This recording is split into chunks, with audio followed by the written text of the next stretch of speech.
Hey there, welcome back to our grammar adventure. Today we're diving into the parts of speech. Think of them as ingredients in a recipe. Just as a chef needs to know the difference between flour and sugar, a writer needs to understand these grammatical components.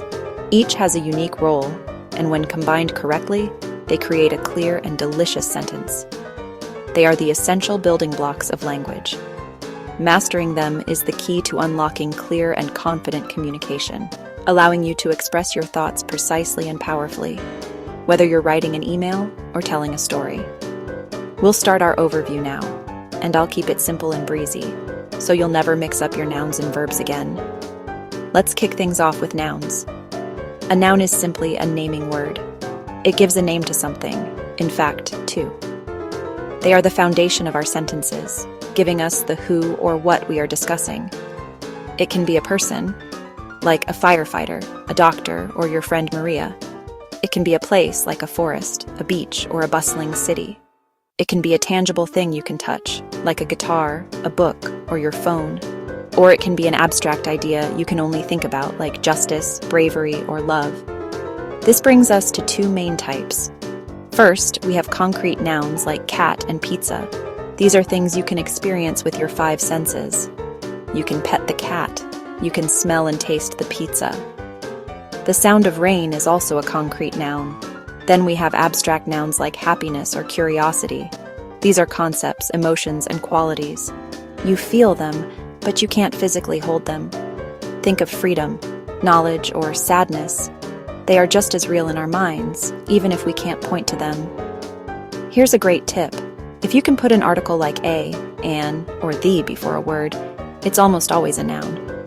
This simple test works wonders for identifying them in the wild. Try it. Look around you right now. What do you see? A lamp? The ceiling? A window? Those are all nouns. Easy, right? Now on to verbs. If nouns are the stars of the sentence, verbs are the action. They're the engine that drives the sentence forward, giving it life and purpose. Without a verb, a sentence is just a static list of things going nowhere. Action verbs are easy to spot. They show what the noun does. For example, you can run through a field or jump for joy.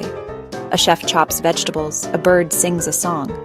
But verbs can also show a state of being, that something simply exists or is in a certain condition. Words like is, are, feel, or seem are state of being verbs. For instance, in she is happy, the verb is connects the subject to her state of being. First up, let's dive into verbs. Think of verbs as the absolute engine of a sentence, the powerhouse showing action or a state of being. Without a verb, a group of words is just a fragment, leaving you wondering what's happening. They give a sentence its life and purpose. Verbs can be dynamic action words like run, jump, or create. But they can also be more subtle, describing a state of being. These are called linking verbs, like is, am, or feel. They don't show action. Instead, they act like an equals sign, connecting the subject of the sentence to more information about it, as in the sky blue. Essentially, if you can do it or be it, it's a verb. Next up, let's add flavor with adjectives. If verbs are the engine, think of adjectives as the artists of language. They are describing words that modify nouns, painting a much clearer picture for the listener.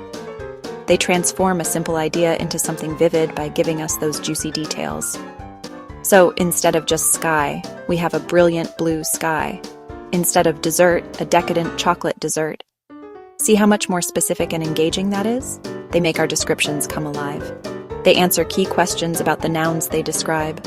What kind? A spicy taco. Which one? That book on the shelf, or how many? 3 shiny apples. Using them well is key to descriptive writing. For example, in 2 delicious cookies, both 2 and delicious are adjectives telling us more. Can you think of 3 adjectives to describe your favorite food? And finally, let's master adverbs.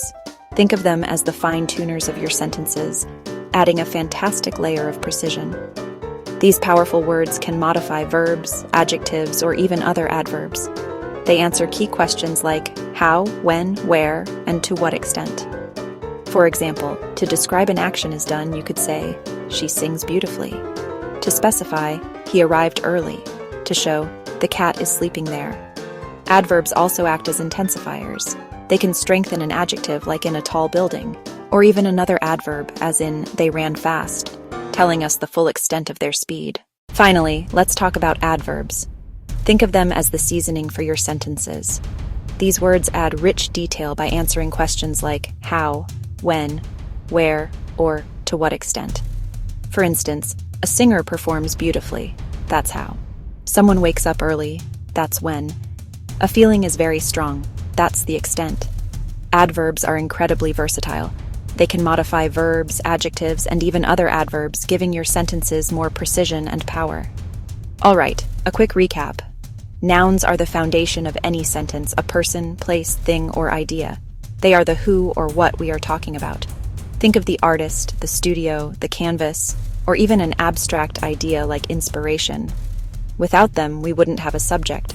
Verbs are the engine of the sentence, showing action or a state of being. For example, the artist paints is a clear action, but they can also be subtle. The artist is creative or seems thoughtful, describes a state of being, linking the subject to a description. Adjectives describe those nouns, adding color and specific detail. They answer questions like what kind or which one. They turn the artist into the creative artist or the studio into the sunlit studio. And adverbs modify verbs, adjectives, or even other adverbs, adding another layer of detail. The artist paints skillfully is very creative, or paints so skillfully. Can you spot the adverb in the phrase works incredibly fast? And that's your tour. Mastering these fundamental parts of speech is the key to communicating with clarity and confidence. Here's a quick practical tip. When you read, try to identify each word's job. This simple practice helps build better sentences almost automatically. Keep these tools in your back pocket. What grammar topic should we cover next? Let us know in the comments. Thanks for watching and happy learning.